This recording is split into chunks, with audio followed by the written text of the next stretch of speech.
Pernah nggak sih kamu ngerasa kerja tiap hari, dapat gaji, tapi kayaknya gajinya langsung hilang begitu aja?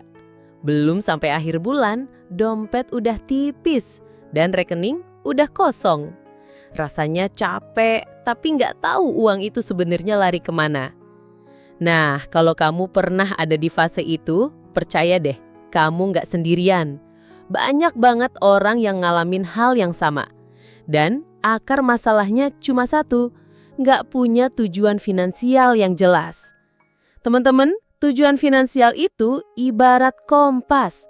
Bayangin, kalau kamu naik kapal, tapi nggak tahu mau kemana. Lautan luas banget, anginnya kenceng, arusnya tarik sana-sini.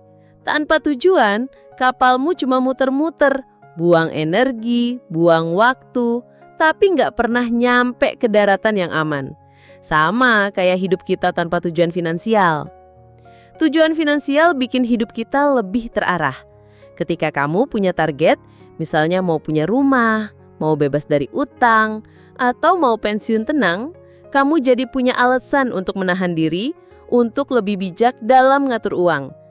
Kalau nggak ada tujuan, semua hal yang lewat akan terasa penting. Diskon, promo, lifestyle, semuanya kita sikat karena kita pikir, hidup cuma sekali. Tapi ingat, hidup ini bukan cuma sekali, tapi juga panjang. Kalau hari ini kita habiskan tanpa arah, masa depan bisa jadi bumerang buat diri sendiri. Bayangin dua orang dengan penghasilan sama, katakanlah 5 juta per bulan. Yang pertama nggak punya tujuan, tiap bulan habis buat jajan, nongkrong, cicilan konsumtif, beli barang tren yang mungkin sebenarnya nggak terlalu dibutuhin. Orang kedua sama-sama 5 juta, tapi dia punya tujuan. Dalam 5 tahun dia pengen punya tabungan buat DP rumah. Jadi setiap bulan dia sisihin 20-30% buat nabung. Dia tetap bisa menikmati hidup, tapi ada arah yang jelas. 5 tahun kemudian, yang pertama masih di titik yang sama. Yang kedua, sudah pegang kunci rumah. Bedanya apa? Bukan di penghasilan, tapi di tujuan. Punya tujuan finansial bukan cuma soal uang, ini soal mental. Begitu kamu punya arah, kamu jadi lebih tenang. Kamu nggak gampang stres setiap kali ada masalah keuangan, karena kamu udah punya sistem. Kamu jadi lebih percaya diri, nggak gampang minder sama orang lain. Karena kamu tahu, kamu lagi jalan ke arah yang kamu mau, bukan asal ikut arus. Dan yang paling penting, kamu jadi punya harapan. Harapan bahwa hidupmu akan lebih baik. Nah, sekarang pertanyaannya, gimana cara mulai? 1. Tulis impianmu. Apa sih yang benar-benar kamu pengen capai dalam hidup? Punya rumah, pensiun tenang, jalan-jalan ke luar negeri, bebasin orang tua dari utang. Tulis semuanya. 2. Pilih yang prioritas. Jangan semua diambil sekaligus. Fokus ke 1 atau 2 tujuan utama dulu. 3. Hitung kebutuhannya.